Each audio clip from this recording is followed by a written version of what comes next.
fichier électoral, il est important de démarrer en se souvenant d'où nous venons. Nul ici n'ignore les difficultés que nous avons connues lors des élections législatives de 2023. Parce que pour savoir où est-ce qu'on va, il faut souvent se souvenir d'où nous venons. Lors des élections législatives de 2023, nous avons tous pu constater comment certains de nos concitoyens ont été ventilés dans les mauvais centres de vote. Nous avons constaté que certains de nos concitoyens ne sont pas retrouvés sur les listes électorales. Et nous avons constaté de nombreux bugs. Et je ne suis pas le responsable de ce mot, vous savez qui l'a dit. Il était important pour nous de pouvoir mener à bien cette opération. Il faut rappeler que c'est en novembre 2023 qu'une délégation du parti Les Démocrates s'est rendue à la présidence de la République et a obtenu l'audit du fichier électoral pour améliorer cet outil de transparence. Quel était notre objectif? C'est de s'assurer que ce qui s'est passé en janvier 2023 ne se passe pas en janvier 2026.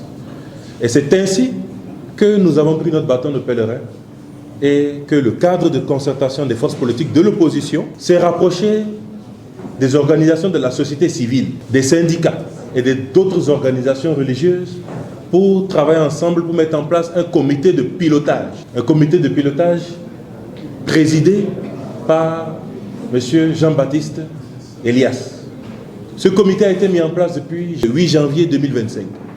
C'est l'occasion ici de leur rendre hommage. Le travail n'a pas été simple pour eux, ça n'a pas été facile, mais ils ont pu conduire cette opération à bon port. Ils ont lancé l'appel à manifestation d'intérêt qui a permis le recrutement de plusieurs experts internationaux, des responsables légaux, des spécialistes en biométrie. Nous avions aussi une responsable démographe et un expert en système d'information. C'est ainsi qu'ils sont venus le 6 juillet et ont démarré les travaux. Ils ont rencontré plusieurs organisations, plus particulièrement l'ANIP et toutes les autres organisations qui sont impliquées dans ce travail. Nous avons pu avoir les premiers éléments de leurs travaux, disons les premières conclusions, mais nous n'avons pas le rapport définitif.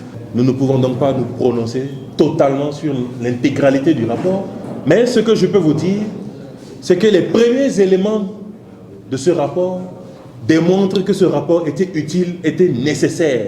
Ce rapport, les experts, en analysant la base de données, c'est-à-dire le fichier électoral, ont pu déjà constater que près de 31 000 personnes ont été écartées des listes du registre national pour cause de décès. Vous savez très bien que ce chiffre ne correspond pas au nombre de personnes qui sont mortes. Et selon leurs estimations, il reste aujourd'hui, sur les 7 700 000 personnes qu'il y a dans le registre national qui sont prêtes à voter, près de 300 000 morts. Ce chiffre ne vient pas de moi, mais il vient des experts qui ont rendu leurs premières conclusions.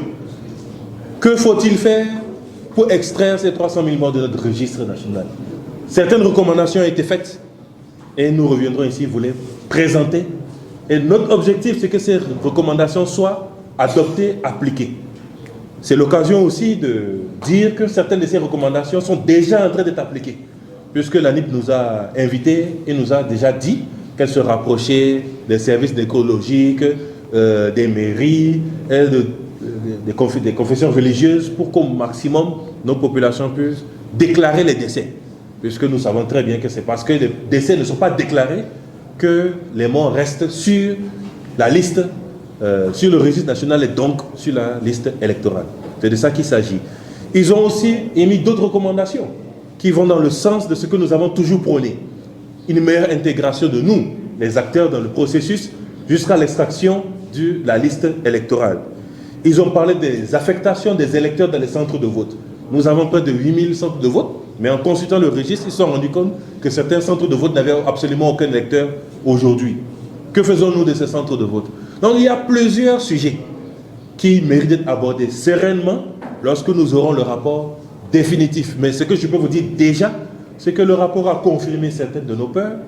C'est vrai, il y avait certains membres de la mouvance qui avaient agité l'idée de 500 000 morts qui étaient encore sur la liste électorale. Nous n'avions pas cette confirmation. Et là, nous avons cette confirmation. Donc ce rapport était utile pour, disons, énumérer les insuffisances nécessaires Et les recommandations qu'ils ont émises vont nous permettre de corriger ces choses et s'assurer qu'en janvier 2023, nous ne nous retrouvions pas avec les mêmes imperfections qu'en janvier 2026.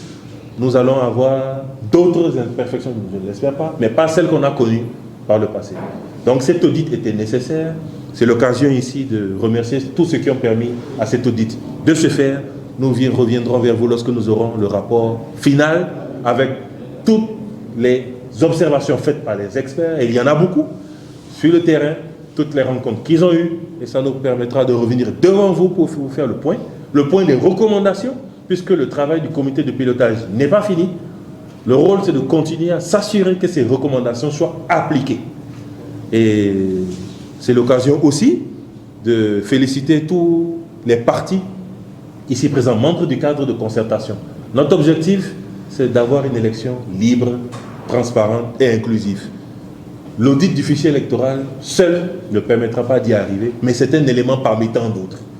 Et nous avons parlé de l'ANIP. L'ANIP doit continuer à faire son travail, puisque nous avons appris, tel que le président Tebel a dit dans sa déclaration, que l'ANIP sera décentralisée dans les arrondissements. C'est l'occasion, on se rend compte que c'est une réponse à certaines de nos demandes. Et nous nous en félicitons. Nous espérons que ces promesses ne seront pas vaines et seront suivies de résultats. Et que réellement, l'ANIP sera dans tous les arrondissements pour aider tous ceux qui ne sont pas sur la liste électorale à pouvoir s'enrôler. 60% des personnes qui sont sur le registre national ont un numéro de téléphone. Cela veut dire que 40% n'en ont pas. Comment faire pour ces 40% qui ne peuvent pas utiliser les plateformes numériques comme l'étoile 151 dièse pour pouvoir être enrôlés, changer leur centre de vote? Et puis, il faut qu'ils puissent aller au niveau de l'ANIP.